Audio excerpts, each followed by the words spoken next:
Hello, my name is Marcus, and welcome to my channel. We are here to talk about Dragon Ball Daima, episode 18, subtitled Awakening. My friends, this is the one. This is the big one. This is the big daddy. This is the one that's going to have all the fan guys and girlies like, oh my God. This is for the longtime Dragon Ball fans, just as myself. If you've been a fan of this anime, this manga since the early 90s, as I have, this one's for you. I'm not going to get to the meat and potatoes just yet. I want to focus on the Super Saiyan 3 Goku versus Goma battle first. We're not just going to blow past that like it just didn't happen. I love this battle. I really did. It was a clear, such a substantial difference in power between the normal Super Saiyan 2 forms versus Super Saiyan 3. And I love the immediate gut punch that Super Saiyan 3 Goku gave to Goma to start the battle. It's such a shocking exaggeration of power to start out that battle. I loved it. Majin Do, so funny, definitely providing some comic relief to the episode. Ate a chocolate chip cookie provided by Majin Buu and was able to power up into his own version of Super Saiyan 3. It looked like, kind of reminded me of Fat Buu, of how he was able to copy virtually any power that the Z Fighters threw at him. I really like that they replicated that power into Majin Buu. I mean, he looked at Goku and was like, I want to do that too. And literally, he grew out the shaggy long hair and had the power up as well. It was super cool. Fortunately, it didn't last very long though, but seeing Majin Buu and Goku team up to take on Goma, they were doing relatively well as well. So it was very, very awesome fight, man. It was actually during this fight that I started to realize that the Demon Eye, I feel like it's not really based on Goma's strength or his magical capabilities. I think the power of the Demon Eye, pretty much, if you're starting to lose and you have the eye in your possession, the eye automatically powers you up to be able to overcome whatever adversary you're fighting. At least that's what it seemed like to me. So we have Supreme Kai, Piccolo, and Vegeta virtually out of power. They were able to offer a little bit of assistance, but throughout the duration of this first part of the battle, it was pretty much the Goku Majin Do show.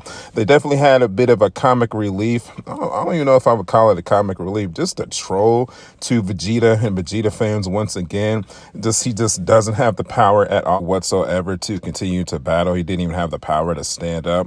Kind of doesn't really seem like Vegeta's character. I mean, we've seen him numerous times, maybe specifically in the Tournament of Power, where he was virtually out of power completely, and he was at least able to stand and still be able to throw punches. So I don't know how I really felt about that. I mean, I get it. Once the final battle is starting to get to its conclusion, it's the Goku show. It's all it is to it.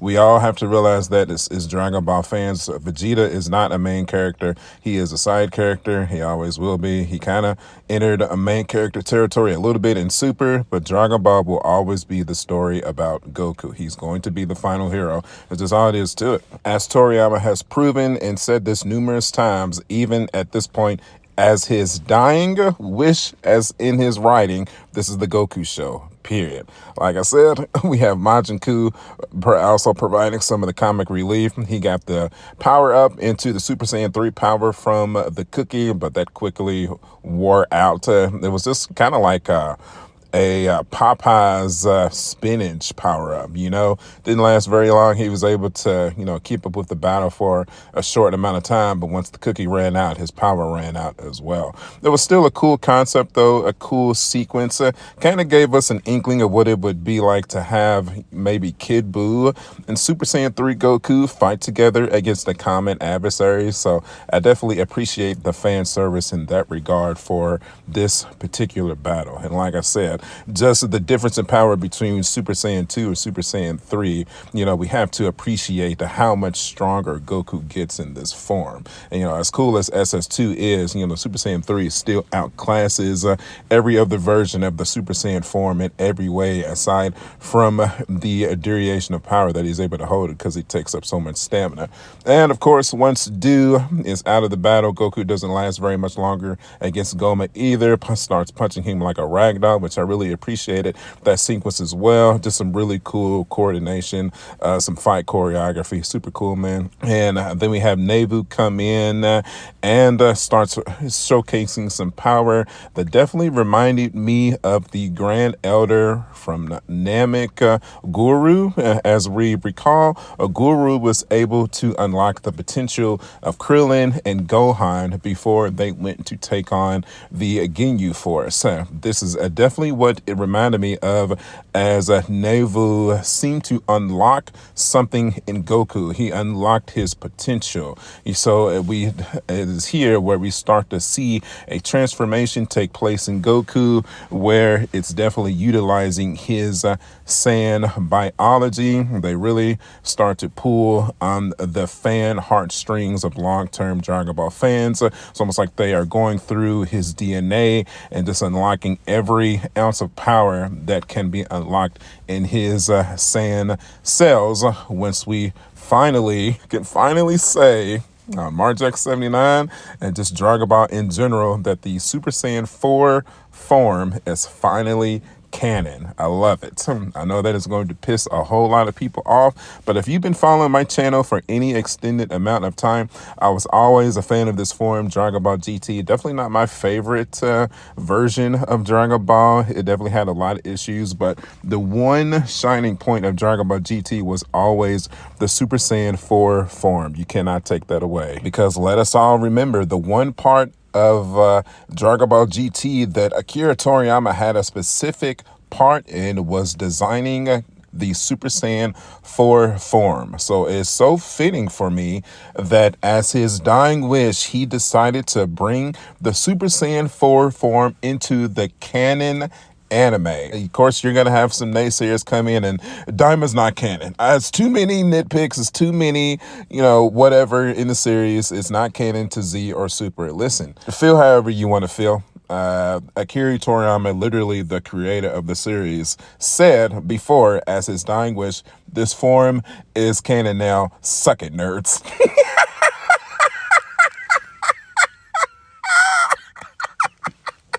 And I mean that in the nicest way possible. Listen, don't get mad at me. I didn't write it. He wrote it. It's his show. It's his anime. It's his manga. He wrote it, bro. So you just gotta accept it. It is what it is. I've had my personal issues with Daima. Y'all know this. If you've seen all of my breakdowns of each of these episodes, I do not love this show in its entirety. There have been some hits. There have been some misses. There have been some clusterfucks. But listen, this one right here, okay, you got me. I'm back. Okay, I love you. That's all it is to it. Now, there is some subtle differences between the Daima version of Super Saiyan 4 and the GT version of Super Saiyan 4. Definitely the biggest one that I noticed is the core hair color. So we know that the fur surrounding Goku's body is a surrounding red in both the GT and Daima versions. But his top hair in GT was actually black. Now, so that's a major change. This look for Super Saiyan 4 kind of reminded me of Gogeta from Super Saiyan 4. It's because the Gogeta showcased an orangish red hair and a darker red fur around the body. So I think I appreciate this new change for Daima. I think I enjoy the more, shiny red hair more so than the black hair for Goku. It looks good. I really like it.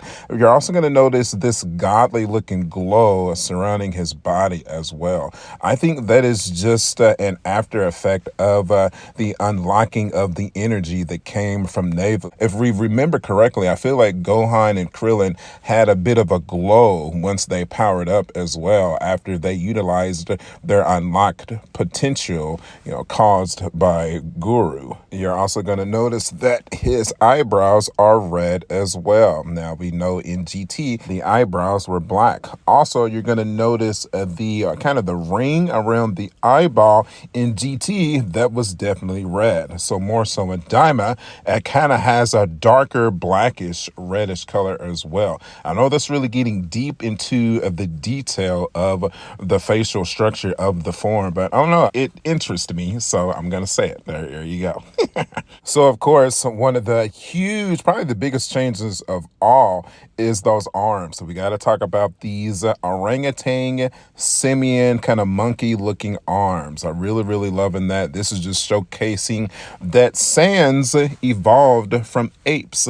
So for our old school Dragon Ball Z fans, we know that they can turn into great apes once they have their tail. So I really appreciate the design and kind of taking it back to the roots. This is the original Super Saiyan 4 design by Toriyama, and it was kind of tweaked by Toei to kind of fit the scale for Dragon Ball GT. So them going back and really showcasing the ape-like biology of the Saiyan, really going back to this roots, I really appreciate that. I thought it was super cool, man. It really is. Just really showing or just giving homage to Toriyama's original design for the form. You gotta appreciate that. Okay. Let's talk about the actual fight between Super Saiyan 4 Goku and Goma. Stellar, mastercraft, amazing, animation, absolutely perfect. The fight choreography, I love that Goku was utilizing his arms, the simian arms, and his Saiyan tail to help him in the fight as well. Let's not forget that throughout the duration of the majority of the original manga and the original anime Dragon Ball, he utilized his tail more than I could count to help him win battles. And it's almost like that second nature of being able to use that tail in battle came back to him like it was nothing. So I found that super cool. Some of the coolest beam struggles that we've seen so far in the show. We got a really cool beam struggle of the special beam cannon and Glorio's lightning capabilities versus Goma. Of course, that failed. And then we got, once again, another beautiful Kamehameha beam struggle blast where it almost actually looked like Goku got knocked out at first by Goma, but he was able to retake his clarity and get the beam off with succession. It was definitely here where I've pretty much confirmed for me that the devil eye, the power of it is not giving the holder like power and martial arts techniques or whatever. It's just the invulnerability and being able to adapt to whoever the adversary is. Like, okay, he goes Super Saiyan 3. Okay, we'll build that strength up and get to that. Okay, he goes Super Saiyan 4. So we'll just increase the strength of the user again and be able to handle it. So it's almost like just the magical artifact of the eye itself. It's not about how strong it is. It's just, it's able, the deadliness of it is being able to just match the user's power against whoever the adversary is. So I'm very curious to see how they are going to be able to take him down, especially, you know, since he's got this growth from this third eye again, because I feel like Goku hit him with numerous finishing blows, and it just was not getting the job done. And very curious. I'm so curious to see where the writing takes us, to see how they're going to be able to take Goma down. And then that takes us to Glorio and Dr. Arnisu. Once they saw that the demon eye is really making Goma invulnerable, Dr. Arnisu decides to put her plan into action and force Glorio to give her the 2 remaining Dragon Balls so that they can summon Purunga and be able to make their wish.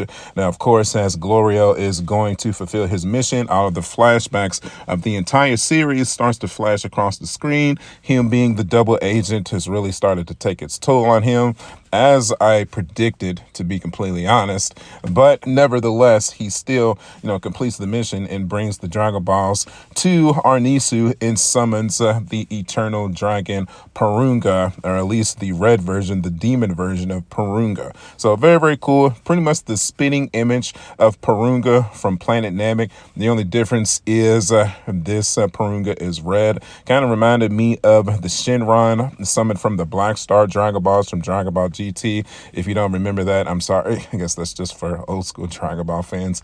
Yeah, man. But what's cool about this dragon is he actually holds some significant power. I was never a fan in Dragon Ball Z Battle of Gods, Shinron being scared of Beerus. That always kind of just rubbed me the wrong way. So I'm happy to see that Goma trying to take on Porunga getting flicked away, literally just like a flea. You know, he's supposed to be the eternal dragon, the all-powerful dragon, and it's really showcased here perfectly. So I definitely thank Daima's writing for that. Now let's get to the actual wish. You know, Dr. Arnisu is wanting to become the supreme demon king and have more power than Goma to be able to take him down and take over the rule herself.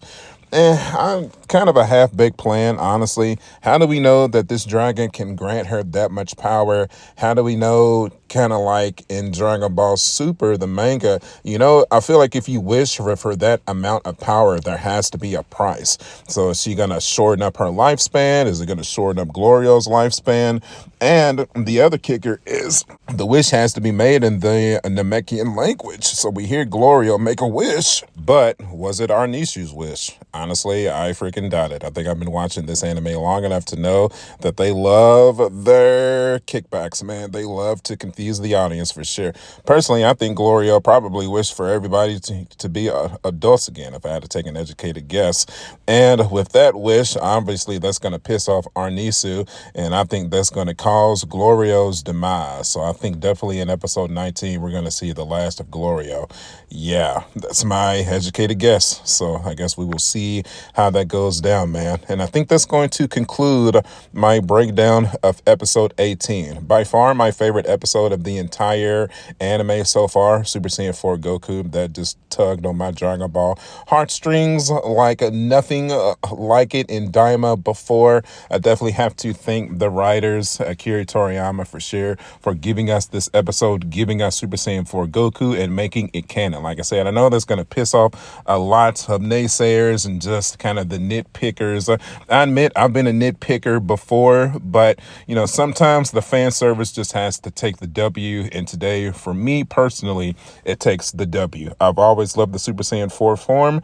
That has not changed in 25 years. It has not changed today, period. And with that, for real this time, it's time to conclude this breakdown, man. We only have 2 episodes left, episode 19 and episode 20. I'm so excited to see how this series is going to conclude, and I'm excited to see how it is going to lead into Dragon Ball Super. As we know, the manga Dragon Ball Super returns to us on February 20th. That's only in a couple of days, so you can definitely look forward to a video when that drops as well. I cannot wait. Dragon Ball fans are eating so good right now, man. I'm so happy. Obviously, we're going to get a release or an announcement from SH Figures for Super Saiyan 3 Goku and the Super Saiyan 4 Goku. Cannot wait for that. So excited. And I also want our full powered Goma as well. So yeah, we're eating good, baby. We are eating good.